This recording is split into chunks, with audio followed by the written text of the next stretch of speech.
Mobile phone pictures captured the panic and chaos following the explosion at a mosque in Kuwait City.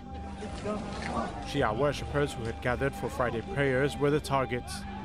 Initial reports are that a man blew himself up as the congregation was leaving the mosque.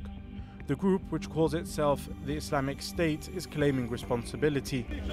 On a sunny, hot day, this Mediterranean resort was full when a gunman started shooting. His weapon was hidden inside a beach umbrella. Witnesses say he took his time, targeting people at point-blank range, first on the beach and then around the swimming pool. As the verdict was made public, cheers outside the US Supreme Court. The decision on a 5-4 majority that bans on same-sex marriage were illegal and had to go. 14 states, mainly in the south and Midwest, will now be brought into line with the rest of the country.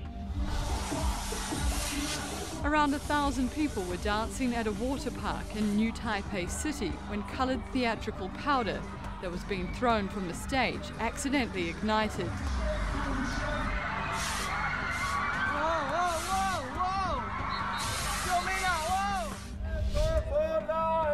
They've come to the European Union office in Athens to shout their defiance.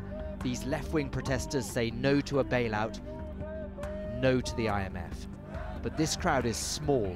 A majority of Greeks are simply frightened of what could happen in the coming days.